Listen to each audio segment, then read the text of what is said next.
Mga kapatid, tayo po ay nagpapatuloy sa ating serye ng mga mensahe tungkol sa mga one another commands sa Biblia. At ang ating paksa sa hapong ito ay pangalagaan natin ang isa't isa. Look out for one another. Pangalagaan natin ang isa't isa. Tayo po'y saglit na manalangin. Panginoon, sa aming pagbukas ng inyong banal na salita at pag-aaral nito, kayo po ang mangusap sa bawat isa sa amin. Itulot niyo, Panginoon, ang inyong diwang banal ang kumilos, magbigay liwanag sa aming isipan, upang ang inyong salita, Panginoon, at ang mensahe na taglay nito ay aming maunawaan ng lubusan at aming maipamuhay sa aming pang-araw-araw na buhay. Ito ang aming samot dalangin sa pangalan ni Jesus. Amen. Inilalarawan ng Biblia ang buhay Kristiyano na isang masalimuot na paglalakbay patungong pagiging kawangis ni Kristo Jesus. At ito ay isang paglalakbay na puno ng pagsubok, paghihirap, lungkot at sakit. At totoo pa nga na ang pagdanas ng mga ito, dito sa pagdanas ng mga ito, diyan tayo lumalakas at lumalago ang ating pananampalataya. Sa 1 Peter chapter 1 verses 6 to 7, ganito po ang ating mababasa.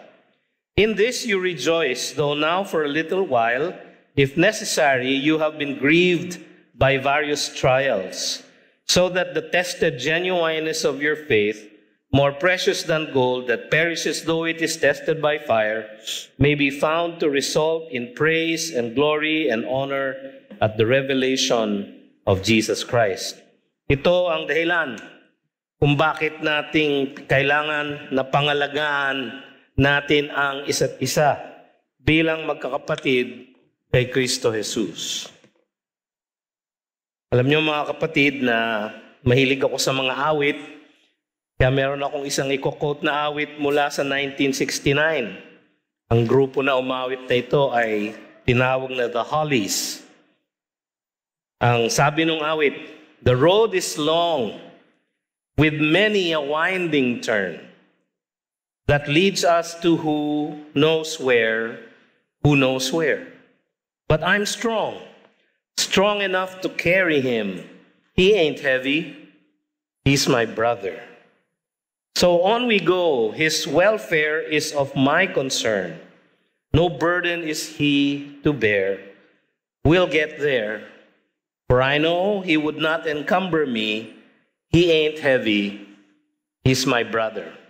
Isang awit na nagsasaad na kailangan natin tulungan ng isa't isa sa paglalakbay natin sa buhay na ito.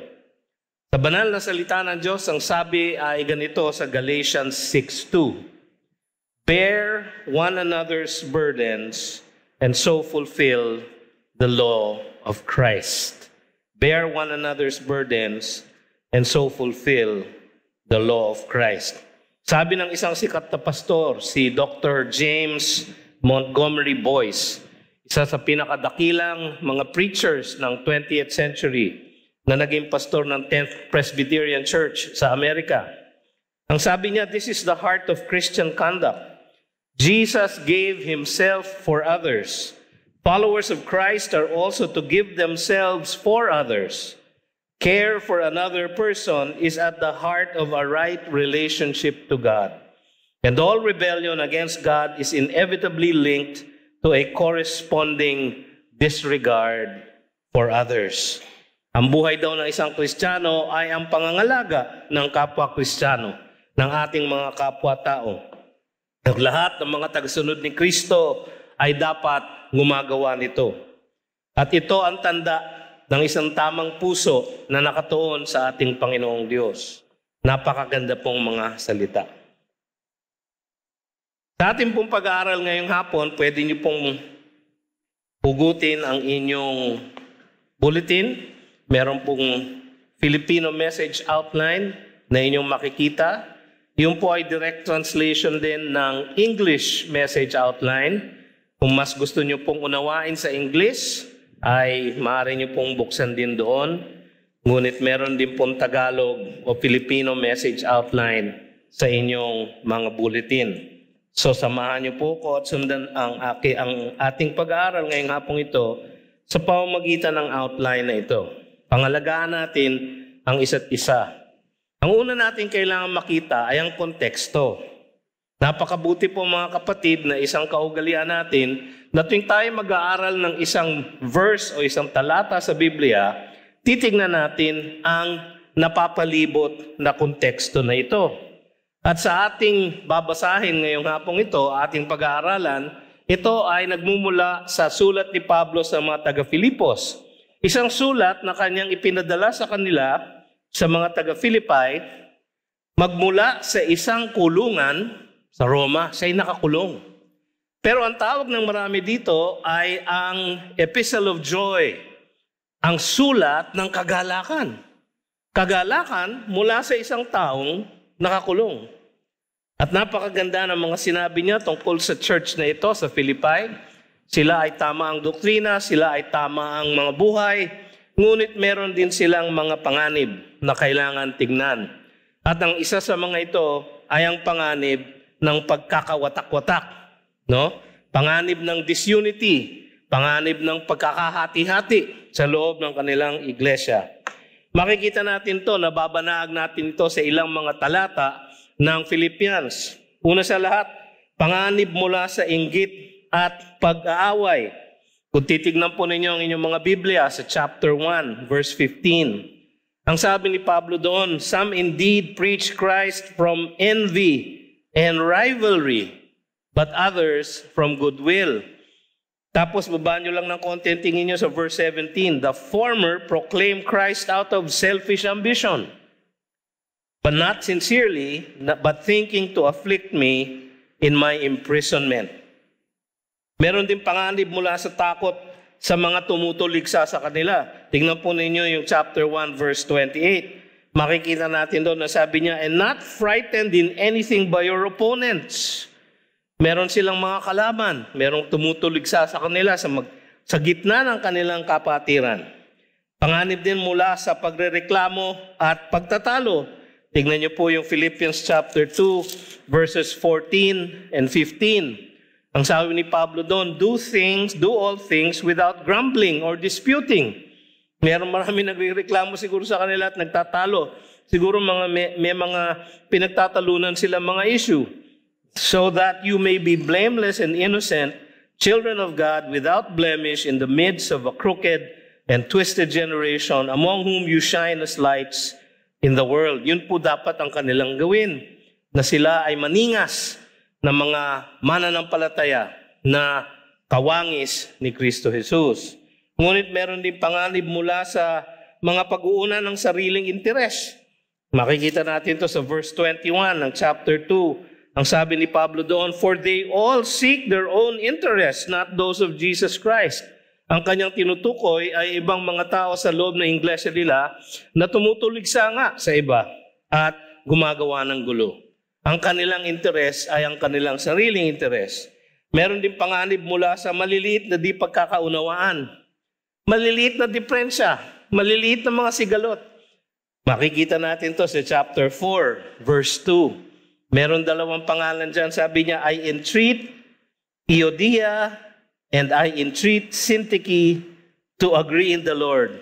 Sabi niya, ipinapakiusap ko Euodia at ipinapakiusap ko Syntyche.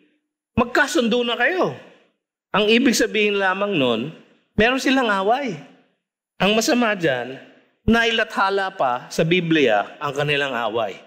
At habang panahon, makikita ng maraming Kristiyano itong dalawang babaeng ito na tapat sa paglilingkod. Kasi ang sabi ni Pablo, they have labored side by side with me in the gospel. At sabi pa niya, whose names are in the book of life. Datapot sila ay mga ligtas na mananampalataya. Pero kahit na gayon, dahil sila ay nasa laman pa, meron silang sigalot. So may panganib ng pagkakawatak-watak sa kalagitnaan nila sa Filipos. Kaya nagbigay ang apostol, ang diwang banal, no, na nangusap sa pamamagitan ni Pablo, nagbigay ng pundasyon ng pagkakaisa. Anong kailangan nilang gawin? para masawata itong panganib ng pagkakawatak-watak. Makikita natin ito sa umpisa ng chapter 2. So kung bubuksan po ninyo ang inyong Biblia, makikita nyo doon sa verses 1 and 2. Una, sa pagiging na kay Kristo at nasa Espiritu. Kailangan daw po ang mga tao ay na kay Kristo, nananampalataya kay Kristo, at nasa Espiritu. Tatapot sila ay mga mananampalataya. So ang kanyang paniniwala, silang lahat, o karamihan sa kanila, ay mananampalataya na. Kasi sinabi niya dito sa chapter 2, verse 1, "So if there is any encouragement in Christ, any comfort from love, any participation in the Spirit, any affection and sympathy." So makikita natin dito, sabi niya, kaya nga kung mayroong anumang kasiglahan kay Kristo, bakit ba tayo masigla kay Kristo? Sapagkat niligtas na niya tayo. Merong encouragement from being in Christ. Sabi niya, kung merong anumang kaaliwan ng pag-ibig. Kaninong pag-ibig? Pag-ibig niya sa atin. Merong comfort, merong kaaliwan yung pag-ibig niya na yon sa atin sapagkat hindi na tayo kailangan matakot pa sa kamatayan sapagkat tayo ay ligtas na. Sabi niya, kung mayroong anumang pakikisama ng Espiritu, yung word na participation sa Griego ay isang pamilyar na word sa atin, koinonia. Ang ibig po sabihin nun, fellowship. Kung merong fellowship with the Holy Spirit, kung kayo ay kabahagi ng kapatiran dahil ang Espiritu ng Diyos ay nananahan sa inyo, kung meron kayo nito, kung merong anumang pagkagiliw at habag, no, affection and sympathy, no?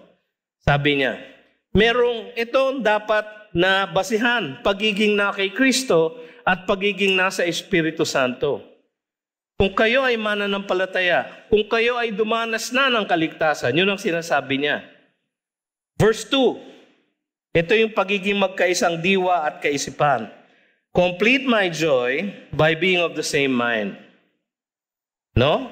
Sabi niya, ako'y nagagalak sa Espiritu kahit na ako'y nakakulong. Pero buuin ninyo ang aking kagalakan by being of the same mind. Iisang pag-iisip. At lubusin ninyo ang aking tuwa sa pagkakaroon ng gayon ding pag-iisip. Magtaglay ng gayon ding pag-ibig at magkaisa ng diwa at may isa lamang pag-iisip. Maganda yung magkaisa ng diwa. Yung pong original word na ginamit doon sa Griego, dito lang po ginamit sa buong New Testament. No? Same soul. Maganda sa Tagalog. Magkaisang diwa. No? Na halos magkadikit, kabit-kabit. Ang mga diwa natin bilang mga mananampalataya sapagkat tayo ay binubuklod ng nag-iisang Espiritu ng Diyos.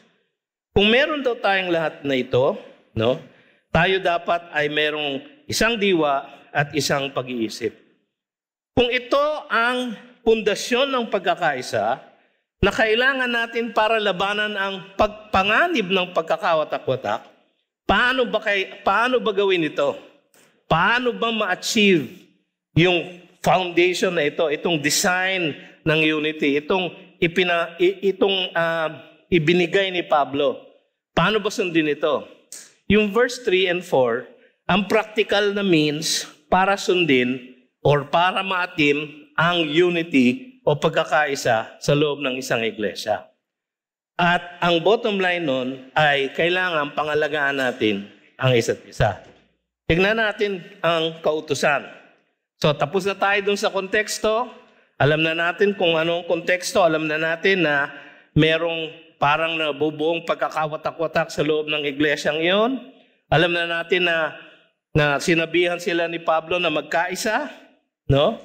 Paano nila gagawin? So, nagbigay ng 2 commands si Apostol Pablo. Nagbigay siya ng 2 commandment at ito ay yung ating teksto sa verses 3 and 4. Mga kapatid, pagpahumanhin nyo, kagabi pa ho kasi ako nagsisermon, no? Meron po akong lower back pain na kailangan kong ibsan.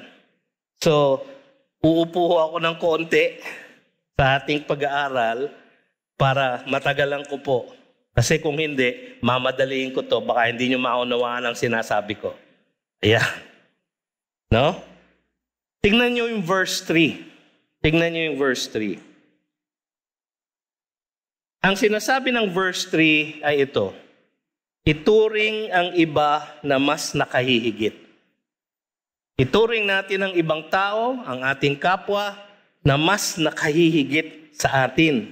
Tignan niyo yung verse 3. Do nothing from selfish ambition or conceit, but in humility count others more significant than yourselves. Sabi niya sa Tagalog, huwag ninyong gawin ang anuman sa pagpapaligsahan. Maganda po yung salin sa Tagalog, no? O pagmamataas, no? Kundi sa kababaan, ituring na ang iba ay higit na mabuti kaysa inyong sarili. Ay papaliwanag ko po ang ibig sabihin nun. Ang una nating makikita, para natin makonsider yung iba na mas nakahihigit sa atin, kailangan ang pagpabababa ng sarili. In fact, hindi lang pagpabababa, kundi pagkawala. Do nothing. Sabi niya, from selfish ambition or conceit. Yun po ang sa Ingles. Sabi sa Tagalog, huwag ninyong gawin ang anuman sa pagpapaligsahan. Papaliwanag ko po, yung salitang selfish ambition, sa original na language, nagmula po yun sa isang kahulugan na pagpupursige para magkaroon ng daily wage, para magkaroon ng sahod sa araw na iyon. Doon po nagmula yung salita. Pero sa haba ng panahon, ang naging meaning po niya ay yung pagpupromote ng sarili para manalo sa politika, kahit na magkahati-hati pa ang bayan. Hindi, ganun ang naging meaning. No? Kasi makasarili siya. Ang itinutulak na agenda palagi ay ang sariling agenda. No?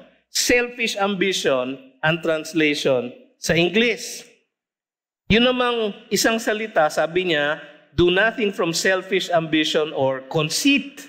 No? Yung pong salita for conceit. Sa Tagalog, ang translation na ginawa ay pagmamataas. Maganda po yung translation na yun, no? Pero ang ibig sabihin talaga ng original word ay empty glory, no? Kenodoxia, yung pong original word. Keno, empty, walang laman. Glory, kalwalhatian, walang lamang kalwalhatian. Kasi yung pagmamataas ay isang exaggerated ng pagtuturing ng sarili natin. No? Bibigyan ko na kayo ng isang halimbawa para mas madali ipaliwanag. Halimbawa po, kung kayo po hindi kagandahang lalaki, no? Katulad ko po, no? No? Kung kayo hindi kagandahang lalaki, pero sa inyong pag-iisip kayo'y gwapo, no? At kung kayo'y kumilos, parang kayo'y gwapo, empty conceit po yun. Kasi hindi naman kayo talaga gwapo. So, empty. Di ba? So, parang yabang lang. No? Sabi nga ng asawa ko, hindi lang yabang yan para sa'yo. Sabi niya, delusion of grandeur. No? Isang malubhang kasinungalingan. No? So, kung minsan, ganyan tayo. Masyadong mataas ang tingin natin sa ating sarili. Yun po ang vain conceit, empty glory, no? Maganda sa King James, vain glory, no? Isang makasarili, isang masyadong mataas na pagkakaturing sa sarili. Nakakala mo, ikaw na yung pinakamahusay, pinakamayaman, pinakamagaling, pinakamatalino, pero hindi naman. At kahit totoo yun, kung ang iyong kalwalhatian para sa iyong sarili ay nakasandig lang dun sa mga bagay na nasa buhay na ito, empty pa rin siya. Sapagkat hindi niya hinahanap yung bagay na walang hanggan. So empty. Empty conceit. No? Isang masyadong mataas na pagkakatingin sa ating sarili. Merong mga tao nga dun sa church sa Philippi na parang mataas masyado ang tingin nila sa kanilang sarili. Kaya nga merong opponents. Kaya nga merong tao na may selfish ambition. No? Alam nyo kasi, ang selfish ambition, yan pong kaisipan na yan ay kaisipan na galing sa demonyo mismo. No? Tingnan po ninyo yung James chapter 3, verses 14 to 16. Ang sabi po ron, but if you have bitter jealousy and selfish ambition, ayun, yung same word na yun, in your hearts, do not boast and be false to the truth. This is not the wisdom that comes down from above, but is earthly, unspiritual, demonic. Makasanlibutan, hindi spiritual, at mula sa demonyo. No? For where jealousy and selfish ambition exist, ayun na naman yung salita na yun, there will be disorder and every vile practice. Gulo lang ang mangyayari. Kasamaan lang ang mangyayari. Kaya po yung kaisipan na selfish ambition, yung ako muna, yung interest ko lang ang importante. No? Yung ganong klaseng kaisipan ay mula sa ating kaaway. Kasi diyan siya natiklo. Ang ating kaaway, diyan po yan. Yan po ang kanyang kasalanan. Makikita po natin yun sa Ezekiel 28, verses 15 to 17. Ang wika doon tungkol kay Satanas. You were blameless in your ways from the day you were created till unrighteousness was found in you. In the abundance of your trade, you were filled with violence in your midst, and you sinned. So I cast you as a profane thing from the mountain of God, and I destroyed you, O guardian cherub, from the midst of the stones of fire. Your heart was proud. Yun po ang kanyang kasalanan. Nagkaroon siya ng selfish ambition, vain glory. Sapagkat ang glory, ang tanging glory na talagang glorious talaga, ay ang glory lang ng Panginoon. So naghanap niya siya ng sarili niyang glory. Kaya siya ay itinapon magmula sa langit. Sa Isaiah 14, ang wika niya sa kanyang puso, I will ascend to heaven. Sabi, Isaiah 14:13, above the stars of God, I will set my throne on high. I will sit on the mount of assembly in the far reaches of the north. I will ascend above the heights of the clouds. I will make myself like the Most High.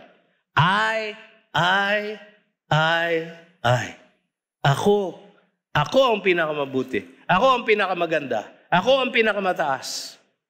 Ganon ang kanyang pagkakasala sa Diyos. At gayon din ang kanyang ipinasa sa sanlibutan, sa sangkatauhan. Nung tinukso niya si Eva, anong sabi niya? Kainin mo tong prutas na ito, at ikaw ay magiging katulad ng Diyos. Kasi gano'n ang gusto niya. At naghanap siya ng damay. Dinamay niya ang buong sangkatauhan sa kanyang sin. So yung selfish ambition, yung pagkakaroon ng isang mas mataas na pagturing sa ating sarili, no? Exaggerated view of ourselves, no? Yan po ay galing sa demonyo mismo. Sabi sa Romans chapter 2 verse 8, but those who are self-seeking and do not obey the truth, but obey unrighteousness, there will be wrath and fury. Yung mga hindi ipinanganak na muli kay Kristo Jesus, yung mga hindi nananampalataya sa Kanya, ay ganito ang magiging pamumuhay. Sila ay magiging self-seeking, no? Selfish ambition. Sabi dito, there will be wrath and fury. Kaya sabi sa Romans 13:13, kailangan natin itong iwaksi. Let us walk properly as in the daytime, not in orgies and drunkenness, not in sexual immorality and sensuality, not in quarreling. Ngayon na naman yung salita, selfish ambition. Not in quarreling, but put on the Lord Jesus Christ and make no provision for the flesh to gratify its desires. Kaya sa Galatians 5:20, yung pong selfish ambition, yung pong rivalries, yung ganong klaseng pagiging makasarili, ay itinala ni Pablo sa lahat ng mga works of the flesh. Sa Galatians 5:20, in-enumerate niya, sabi niya, idolatry, sorcery, enmity, strife, jealousy, fits of anger, rivalries. Ayun na naman yun, yung salitang rivalry, selfish ambition po yun. dissensions, divisions, lahat po yun ay works of the flesh na dapat nating iwaksi, na dapat nating hindi nakikita sa ating buhay kung tayo ay tunay na mananampalataya. Kaya kailangan alisin natin ang ating sarili. Ibaba ang ating sarili. In fact, sabi sa Mark 8:34 ng ating Panginoon, "If anyone would come after me, let him deny himself." No? Talikuran ang inyong sarili. Ang hirap gawin, ano? Deny himself, take up his cross. Alam niyo kung ano ibig sabihin ng take up his cross? Parang mamatay ang inyong sarili. Patayin ang inyong sariling ambisyon. Patayin ang pagiging makasarili, sabi niya. Take up his cross and follow me. Ano ba ang ginawa ng ating Panginoon? Sabi niya, "For whoever would save his life will lose it, but whoever loses his life for my sake and the gospel's will save it." So, ang buhay ng isang mananampalataya, kailangan dinideny ang self. Tinatalikuran ng sarili, ang pagiging makasarili. So, yun ang una natin dapat gawin sa pagpabababa ng sarili, pagtanggal ng pagiging makasarili.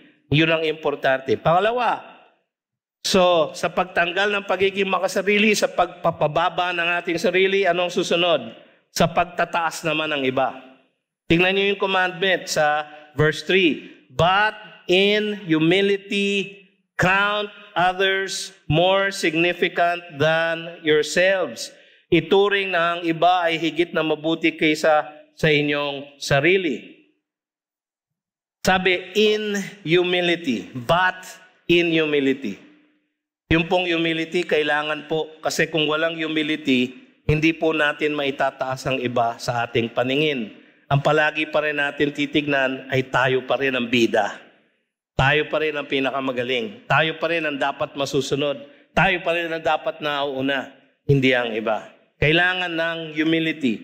Yung salita para sa humility, no? Yung original na salita, ay ang pagiging mababa ang isipan. Sabi lang sa Tagalog, kundi sa kababaan. No?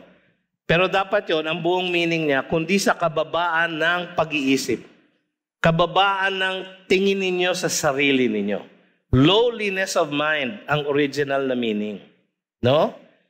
In fact, sobrang mababa ang tingin, ang word na yon sa mga Griego, na hindi nila ginagamit to sa ibang historical na Greek na narratives. Ginagamit lang ito sa New Testament. In fact, parang inimbento ng New Testament writer, si Paul, inimbento niya itong salitang ito. Dito lang ginamit sa buong New Testament. Lowliness of mind. Kababaan ng pag-iisip. Kababaan ng tingin sa sarili. Hindi pagiging makasarili, pagiging humble. Ang mahirap sa pagiging humble, pagka alam nyo na humble na kayo, hambog na kayo. No? So pag alam nyo na humble na kayo, humble na ako, ay nako, patay. Hambog na kayo. Napakahirap pong maging humble sapagkat kailangan ibinababa ang sarili. Hindi namang ibig sabihin na palagi nyo na lang tinatawaran ng inyong sarili, na wala na kayong ginawang magaling, na wala na kayong kayang gawin. Hindi naman po ganon. Ang sabi nga ng Romans 12:3, "For by the grace given to me, I say to everyone among you, not to think of himself more highly than he ought to think." Yun lang. Huwag niyong isipin na mas magaling kayo doon sa talagang estado ninyo. No? Not to think of himself more highly than he ought to think, but to think with sober judgment, each according to the measure of faith that God has assigned. Kailangan ninyo makita ang sarili ninyo in the light of kung sino kayo sa Panginoong Diyos. Tayo ay lahat makasalanan. Tayo ay lahat patay sa ating mga kasalanan. Binuhay lang tayo na maguli ng ating Panginoon upang tayo ay manampalataya sa Kanya at maligtas. Datapot wala tayong dapat ipagmayabang sa Kanya. Yun dapat ang ating mindset. Yun po ang ibig sabihin ng humility. No? Kailangan natin ng humility para tayo ay maituring natin ang iba na mas higit kaysa sa atin. Ano kaya ang ibig sabihin ng pastor? Na kailangan isipin ko na ang iba mas magaling sa akin palagi? O mas mabait sila sa akin palagi? O mas marunong sila sa akin palagi? Hindi po ganun ang ibig sabihin. No? Ang ibig po sabihin ng count others more significant than yourselves ay, ito lang po, yung pong salitang significant po kasi, ang ibig po sabihin nun sa original ay superior, mas mataas. No? Count others more superior than yourselves. Yung salitang count, no? Sa original, translation po sa English, count. Pero ang isang magandang translation is to esteem. No? Ituring ninyo. Tingnan ninyo na medyo mataas kaysa sa sarili ninyo. Ang iba. Tingnan nyo sila na superior. No? Hindi superior sa giftedness, hindi superior sa katalinuhan, kasi maaaring kayo ay matalino at hindi naman superior yung iba sa inyo, o kayo ay mas maganda ang itsura ninyo. No? So hindi nyo naman pwedeng sabihin, ay ang pangit ko, kahit na hindi. No? O mas nakahihigit kayo sa buhay kaysa sa iba. Sasabihin ninyo, ay ako mahirap lang, kahit na hindi. No? Hindi po ganon. Ang sinasabi dito, ituring nyo ang iba na worthy ng inyong paglilingkod. Bakit paglilingkod, pastor? No? Bakit paglilingkod? Kasi tignan nyo yung mga sumunod na verse. Tignan nyo yung verses 5 to 8. No? Ng Philippians 2. Tignan nyo sa mga Biblia nyo. Ang sabi doon, have this mind among yourselves, which is yours in Christ Jesus. Sabi niya, gayahin ninyo. Ito ang ilagay ninyo sa pag-iisip ninyo. Ito ang gayahin ninyong kaisipan, sabi niya. Which is yours in Christ Jesus. Who, si Christ Jesus, though He was in the form of God, kahit na siya'y tunay na Diyos, did not count equality with God a thing to be grasped.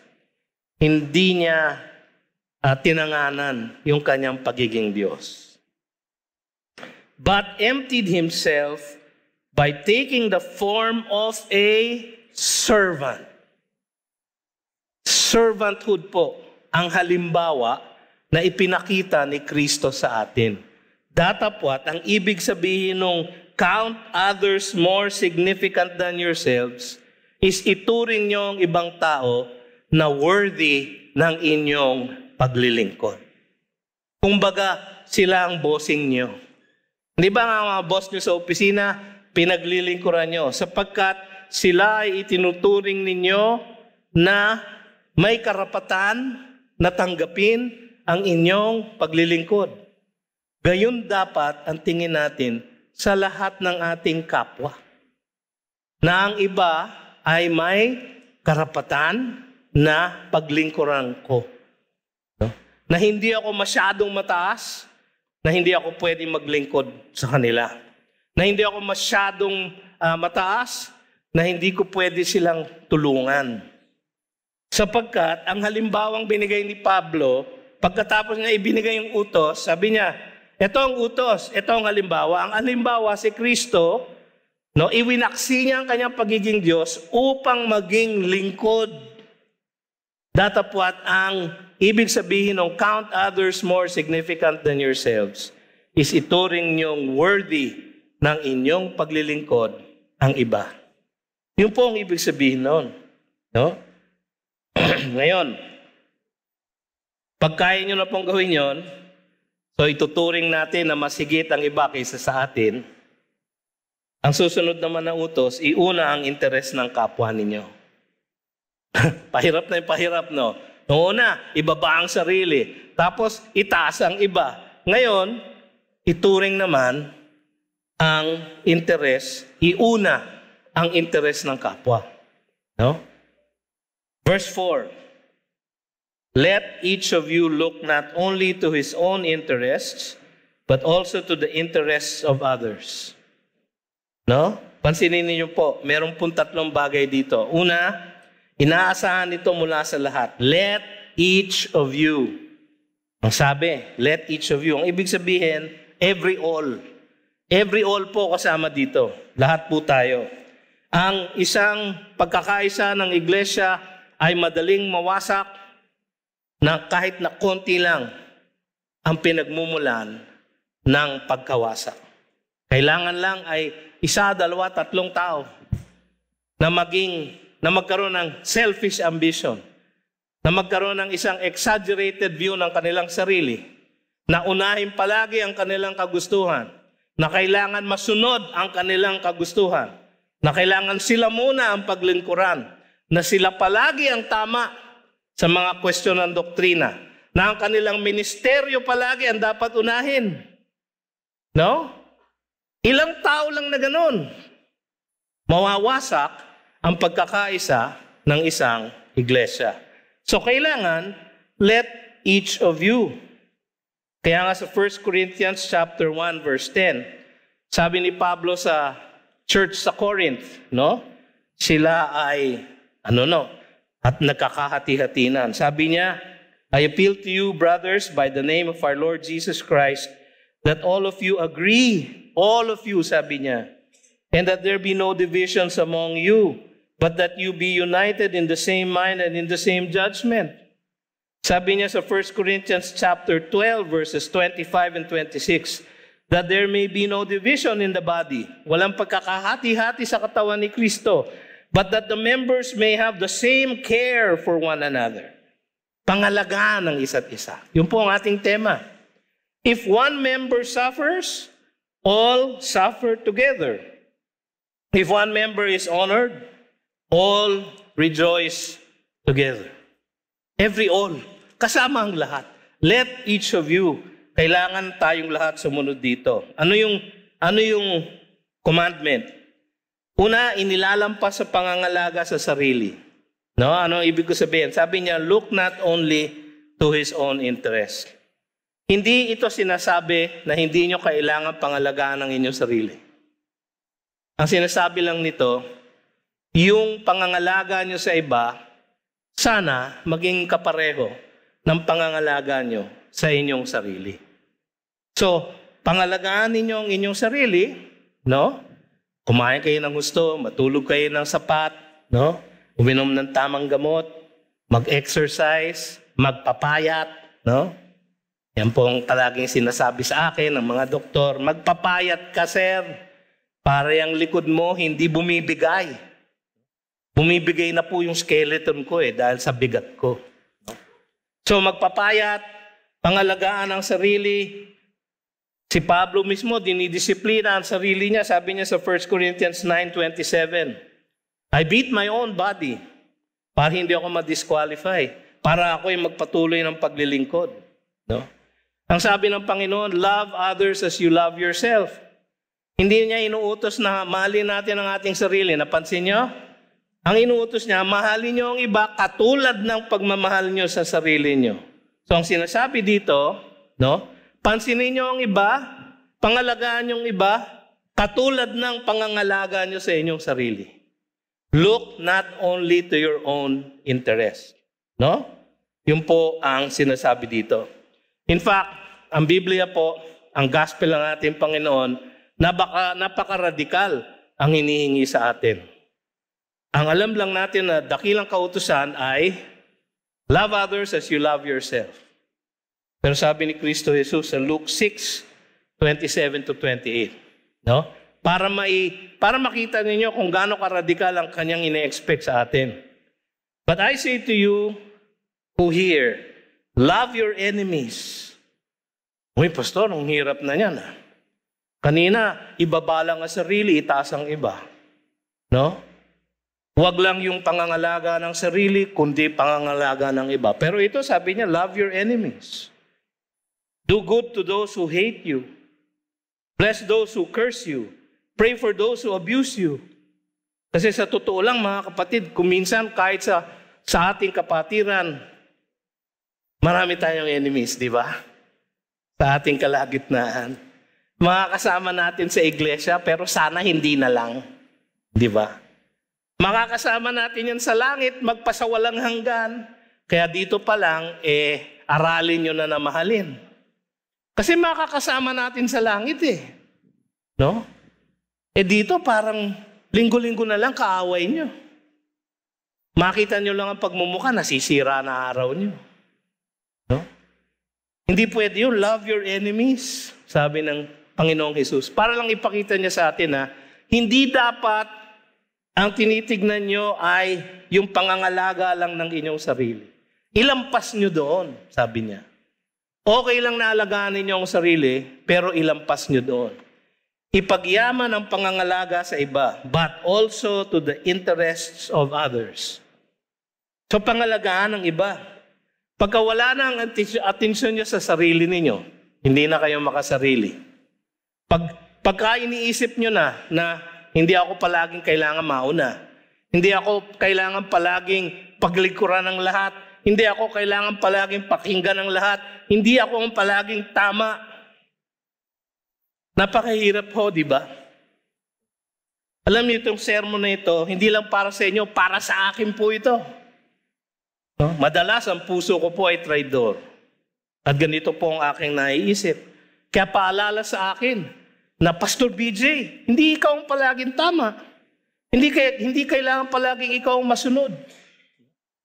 Sanay na sanay po kasi ako sa opisina na isang pitik ko lang, sumusunod ang mga tao.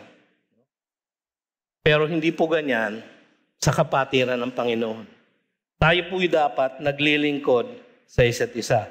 Sabi sa Romans 15:1 and 2, we who are strong have an obligation to bear with the failings of the weak and not to please ourselves. Let each of us please his neighbor for his good, to build him up. Dapat po nag-iibayo, pinagyayaman natin ang pangangalaga ng iba, higit sa pangangalaga ng ating sarili. Kailangan iniisip din natin, ginagalang din natin ang kaisipan ng iba. Hindi yung palagi tayo ang tama.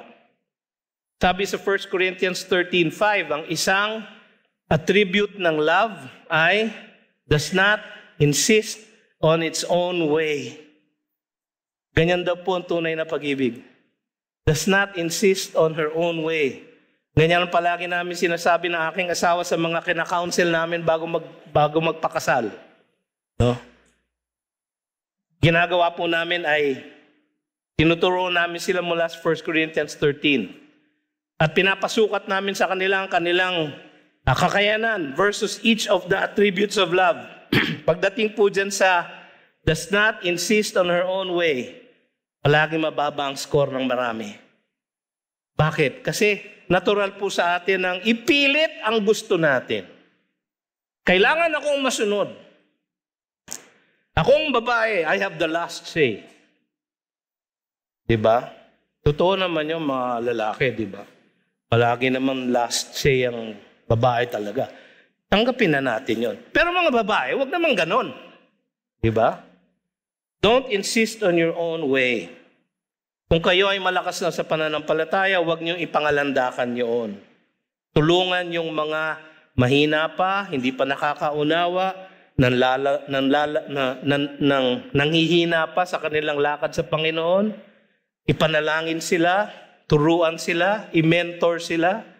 Hindi ba nung aking huling mensahe dito, ang isang pwede nating gawin ay mentoring one another.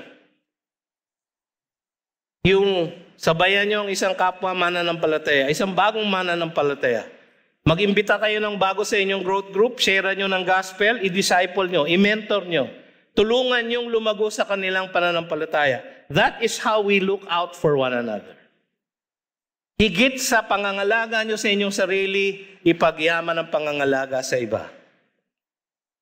Sa spiritual lang ba na bagay, Pastor BJ? Hindi po. Sabi sa 1 John chapter 3, verses 16 to 18 ay ganito. By this we know love. Ganito daw po ang pag-ibig. No?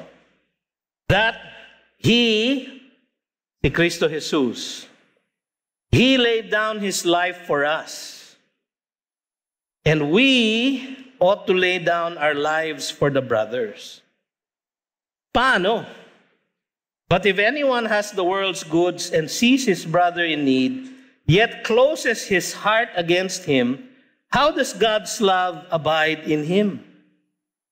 So kailangan, kung meron tayong pag-ibig para sa ating kapwa, kung ibinababa natin ang ating sarili, itinataas natin sila, ginagawa natin silang worthy ng ating paglilingkod, kung ating pinangangalagaan ang kanilang interes at hindi lang ang atin, ano dapat natin gawin? If anyone has the world's goods and sees his brother in need, ano implikasyon? I-share natin sa kanila. Pautangin natin sila at huwag nating asahan na kukolektahan pa natin. Ang hirap naman ng pastor. Mahirap talaga. Ang ating Panginoon nga, sabi niyan, di ba kanina sa Luke 6:27, love your enemies. Doon din sa chapter na yun, sa Luke 6:35, ang sabi niya, love your enemies, lend to them, and do not expect anything back. Aba, pautangin ko na, hindi ko pa kukolektahan. Mga kapatid, ganun po ang pag-ibig na hinahanap ng Panginoon kasi ganun po ang pag-ibig niya sa atin.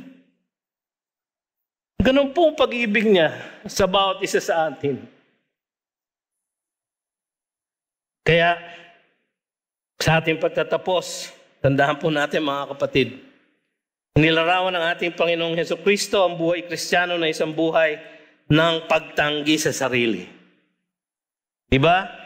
Binasa natin kanina sa Mark chapter 8. Tingnan natin yung sinasabi sa Luke 9:23. If anyone would come after me, sino man ang aking magiging alagad, sino man ang magiging disipulo ko, sino man ang magiging Kristiyano, let him deny himself and take up his cross daily and follow me. Ano ba ang ginawa ng ating Panginoon? Sabi niya, for even the Son of Man came not to be served, but to serve, and to give his life as a ransom for many.